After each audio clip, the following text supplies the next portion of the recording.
Welcome to episode 32 of the Cash Flow Connections podcast. Our topic for today is how and why Brian Burke transitioned out of single family and into multifamily syndications. In this episode, we're going to discuss how the scalability of single family can be a significantly limiting factor, especially if you're trying to build a career in real estate.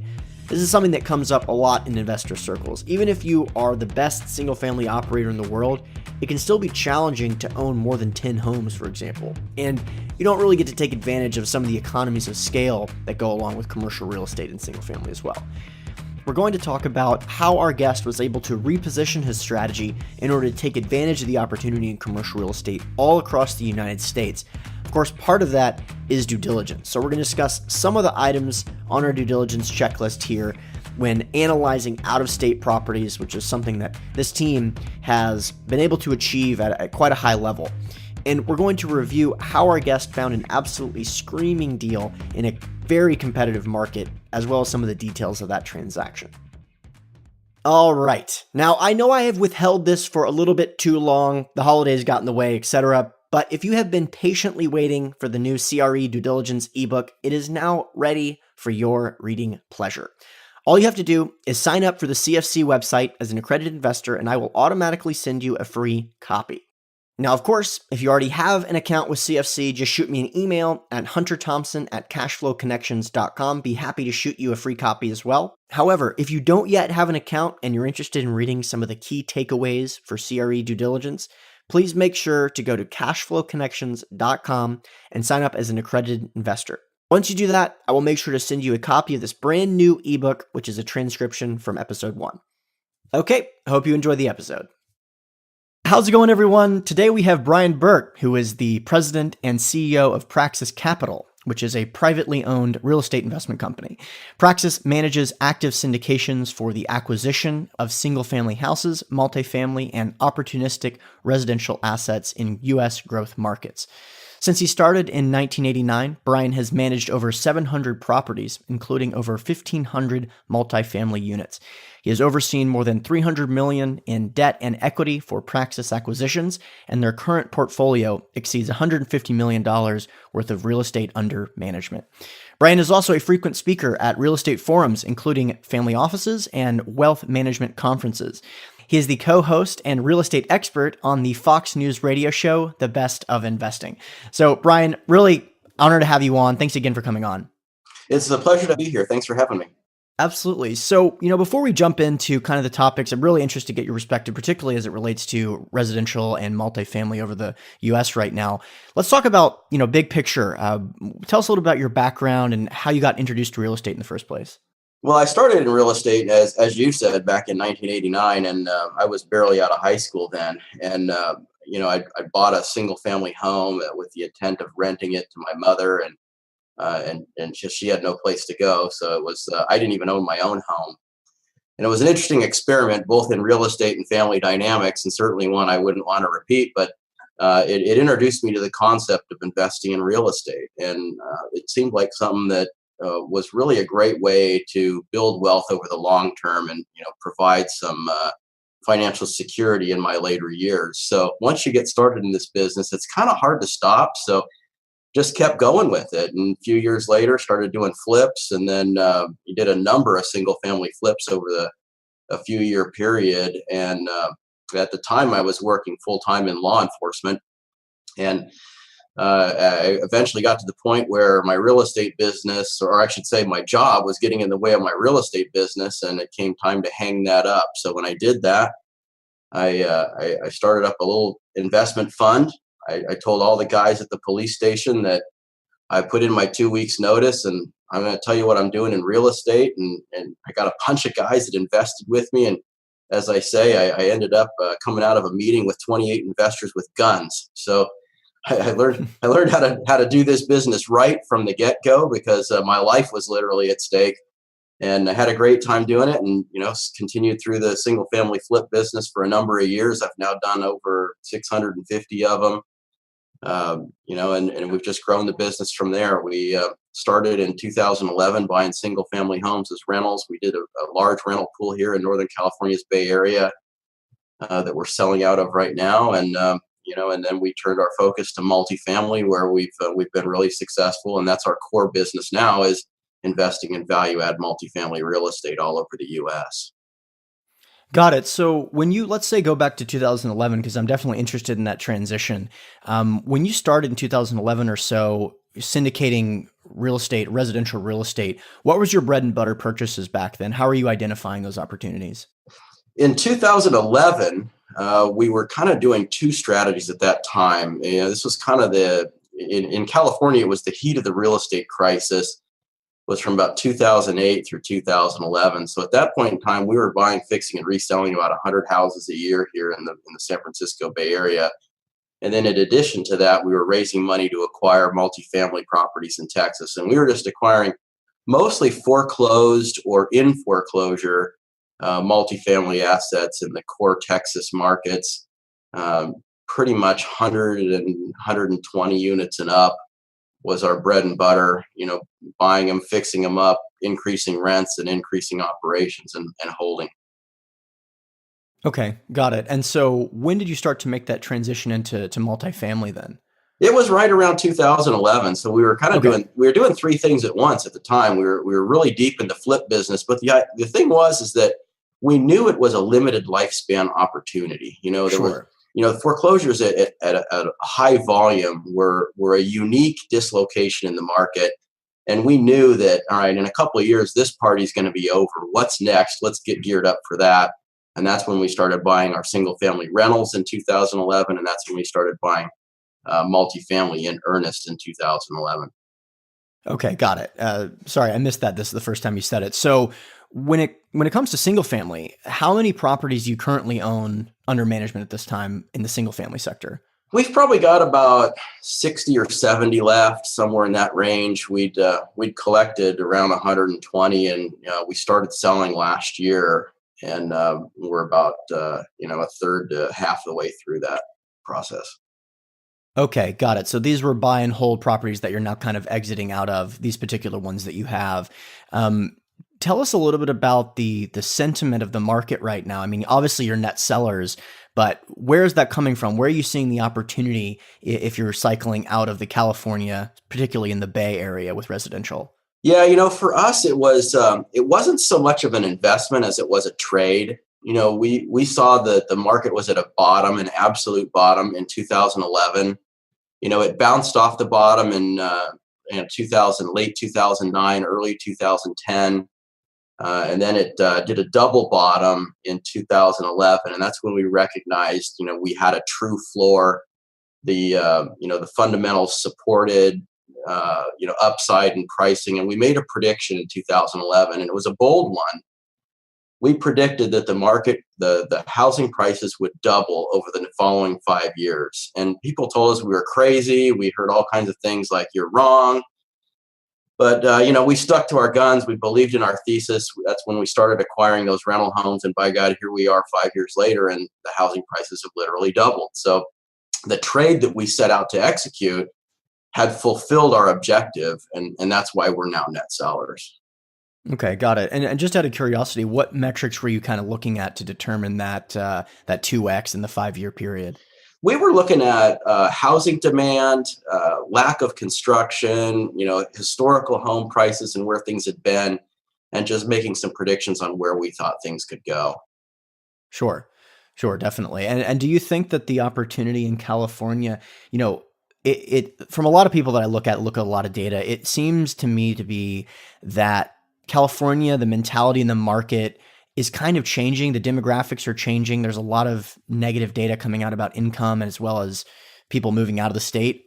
Do you think that there's going to be an opportunity in California in the next 5 to 10 years? Or do you think that the volatility that we've seen is going to be a little bit more tame than what we've seen over the last 3 or 4 cycles? It's hard for me to identify opportunity here right now. And that's one of the reasons why we're not so active here in California. We have some unique opportunistic strategies that we put into play here, but by and large, if I was an individual seeking to purchase a single family home investment, and I had short-term objectives of having some kind of upside and, immediate path to wealth, I would think that strategy's probably not going to produce the results that you're hoping for.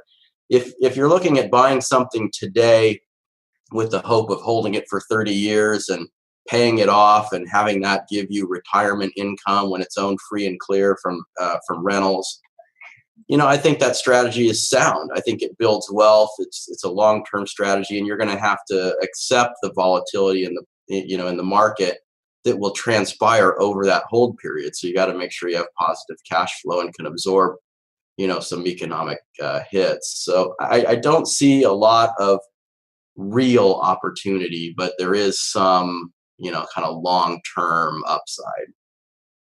Sure, sure. So in terms of multifamily, where are you seeing the opportunity in that sector? Multifamily now is really a value add play. If you can find a property that's just mismanaged, underperforming, especially ones where there's deferred maintenance and some physical things you can fix, that's where the play is. There's still upside left in rents, but rents have made the bulk of the move that they're going to make, at least in the near term.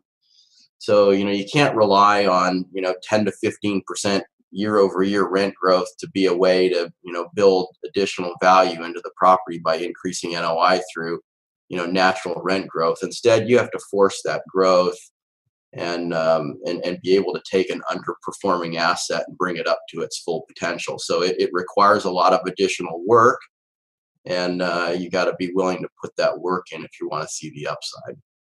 Sure. What markets are you focusing right now on those value add strategies? We really have a pretty wide path. Our team here has about 90,000 units of multifamily experience at the partner level. So we've got a really broad footprint right now, and we've got experience in probably 40 out of the 50 states. But our specific focus in acquisitions right now is in Arizona, Texas, Georgia, Florida, the Carolinas. We own in all those markets except the Carolinas. We don't own there yet, but we're looking to. We're also looking at other markets like Colorado, Utah, Washington, Oregon. We don't own in any of those markets yet, but I do believe in those markets and having a lot of tailwinds. Okay, sure. And so when you're looking at a property, you focus particularly on the value add. It sounds like the more traditional value add in the sense of, maybe putting in a washer dryer, maybe increasing rents is not really your main prerogative, but decreasing expenses, these type of things. What are some of the metrics you use to identify those opportunity? Obviously, there's a lot of competition in these really desirable growth markets. So how are you able to identify that from a data perspective and then make offers that are competitive? Yeah, that's a great question. And in actuality, we really are looking to increase rents, but just not through natural rent growth so much as we are through, adding additional value to the property. So, what we're really looking for is, on the physical side, we're looking for a property where, you love a 1980s apartment building where you walk in the front door of the unit and it looks like it's 1980 all over again. Those are the ones where, you can add some immediate value by making those things look like it's 2017 on the inside. And on the outside, you can add amenities that people are expecting in a community living today, such as dog parks, outdoor kitchen and grilling areas, sprucing up the swimming pool, exterior paint, just various things that you can do to enhance curb appeal and also to enhance the residents' experience when they're inside their four walls. That's our main focus. And how we do that from a data perspective is we're looking at what the rental rates are in nearby and competing properties that are in a similar condition to where we would intend to have our finished product. And looking at the delta between what that product is renting for and what the subject property is achieving in rents at that time. And when you can recognize that there's a significant delta and you have a clear path to take this property from where it is today to what those competitive set is doing, that's when you can see that you're creating some substantial value. Yep, absolutely. So when you're looking those metrics, what are some of the resources you use? Is it websites, you go on site, secret shoppers? what are you doing in that preliminary stage just to identify that differential there? There's a few different things. There's subscription level data services that are out there that do rental surveys of apartment communities where they literally call all the properties all over the U.S. monthly and get data on their rental rates and occupancy and so on. And they make that data available to their subscribers. So we do have some subscriptions to that data that give us insight on what other communities are priced. In addition to that, we use the properties' websites themselves. So, typically you go to apartment buildings will have their own website, and on that website, they'll publish their rental rates. And we don't know if they're actually achieving those rates or not. That's a little bit tricky. They may be putting that on their site, but maybe no one's actually paying that. So we've got to get to the bottom of that. Right. Free month if move in, those type of things, concessions, etc. Exactly. Or they're putting it on at, 1,000, but, really when someone walks in the front door, they say, well, for you today, it's 900, and you just don't know what's going on behind the scenes. But really the meat of the work and where we really stand apart, I think, from a lot of buyers is we take the time to visit each of those competitive properties and tour those competitive properties and look at the condition of those units and see how they compare to what our units would look like after we finish our value add enhancements. And we really study, what those rents really are, what they're really achieving, and what you're getting for that money. And then we do a really thorough analysis to determine where our rents would land at the end of the day. Got it. When you're looking at underwriting standards, what are some of the rules of thumb that you kind of look at before going into the 100% details, fully analyzing each opportunity? Where do you kind of pinpoint each property's profitability? It's funny. We've probably analyzed, I don't even know how many thousands and thousands of multifamily properties. And, our ratio of buying is literally where, we probably look at 1,000 properties to underwrite 100 properties to tour 10 or make offers on 10 to buy one. I mean, it's a really intensive process. And in having to do that, the initial screen has to be very, very simple and take literally less than 10 seconds. And to us, that initial screen is, does the property fit into our box? In other words, we're looking for Class B and C plus real estate, in a market that we're interested in owning in, that's over 100 units, preferably over 150, that's priced somewhere. Our belief is that it would be priced somewhere between $10 and $25 million. And if it's built 1980 or later, and if it doesn't meet any of those criteria or all of those criteria, then it gets canned, and then we go to the next one. So that's kind of the first high level thing that we do. From that point, there is no rule of thumb. There's no bright line test. There's no back of the napkin for us. What we want to, we then launch into a complete and full detailed analysis on the rent roll and the trailing financials of that property and begin making our comparisons.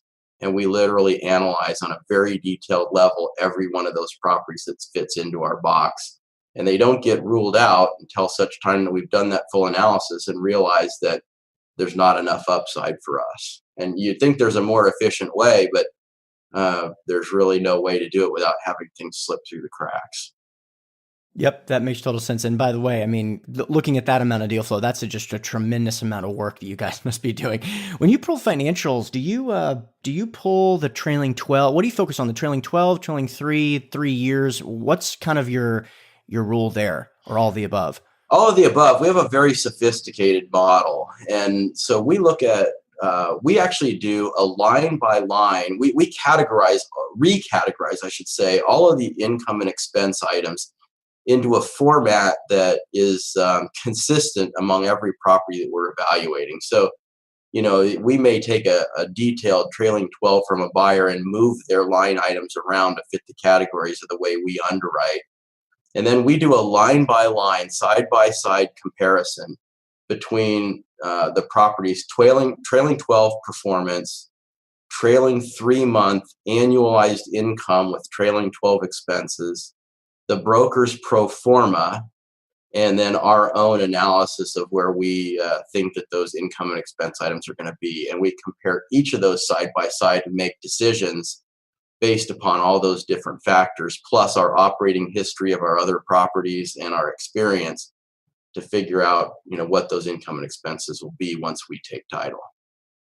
Yeah, I really appreciate you kind of going through that explanation. For the listeners out there, obviously, it's hard to, take that piece of information and, make that actionable, because a lot of what he just described has a lot to do with experience.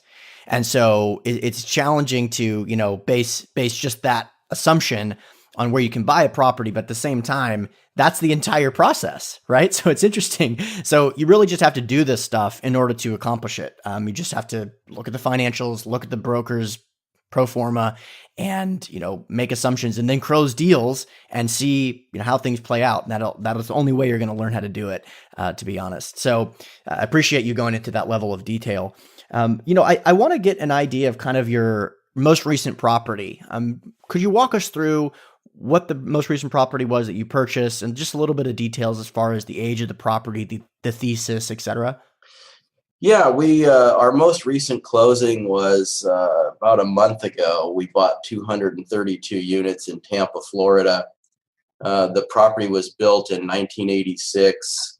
It was 96 or 97% occupied, owned by kind of a mom and pop shop that had owned the property for about 7 years. Never really did much to it, and the prior owner to them hadn't done a lot to it either. So a lot of the units were still in original 1980s vintage condition. A few units had a few things done to them.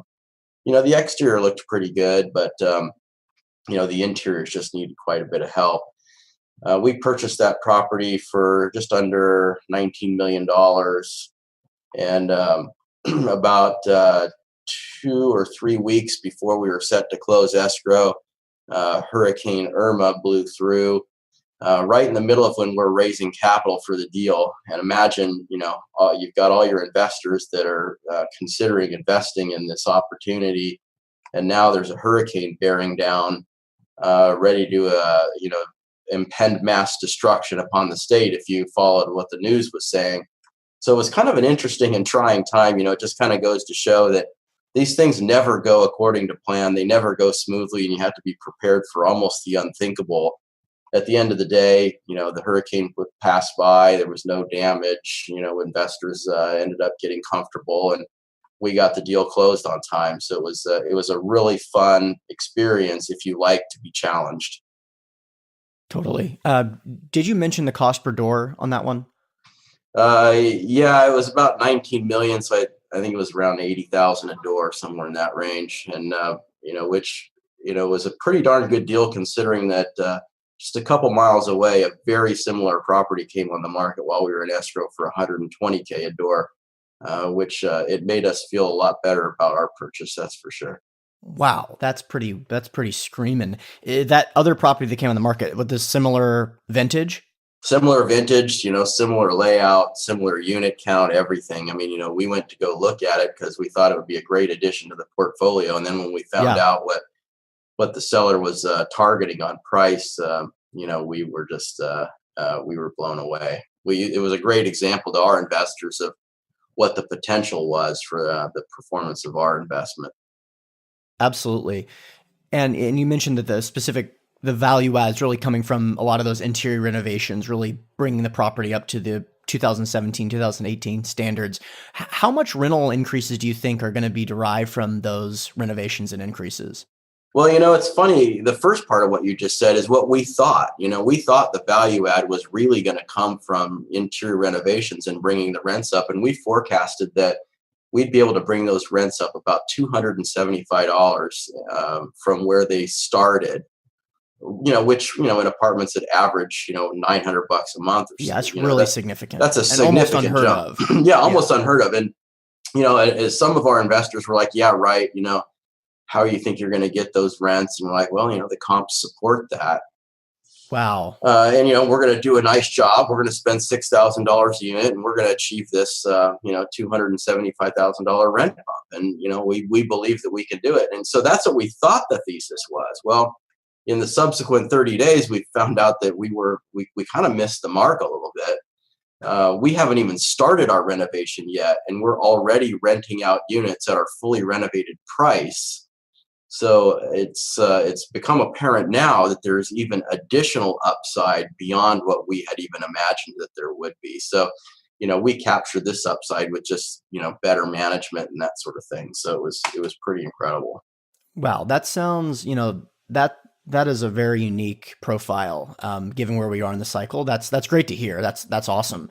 You don't find a lot of deals like that, especially with 100+ units. It's challenging because people are looking for those, obviously. Yeah, you don't, but we do. I mean, that's the thing is, we look at so many opportunities. We have such a deep level of experience on this team. We find this stuff, and this isn't the first, only example of, a property that's gone that way for us.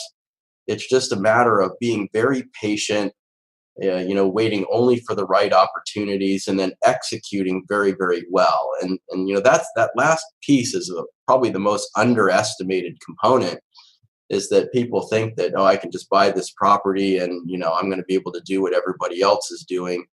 But, you've got to be able to manage it right. In, having 90,000 units of multifamily experience makes a big difference in, the ability to succeed in that side of it.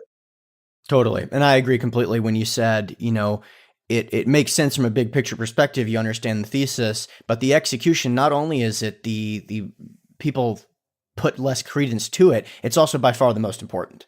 And so, that's really interesting. And that's awesome that your guys have been able to source deals like that, on a consistent basis. From a cash flow perspective, what do you anticipate the year one cash flow looking like for this deal? Well, that's a great question, because we haven't gone back to reevaluate our thesis. Initially, I think we started out with a 6% forecasted year one cash on cash return, increasing, over the hold period to about 11 or 12%, and then of course, depending on how long we hold it and so on. But, given what we've seen, I have a feeling that those projections are going to be, I guess we should say, somewhat conservative. Yeah, definitely. The property management company that you guys are using, is this someone that you guys have used before? You have other properties in the market that you've kind of been able to leverage them in terms of economies of scale? What does that look like?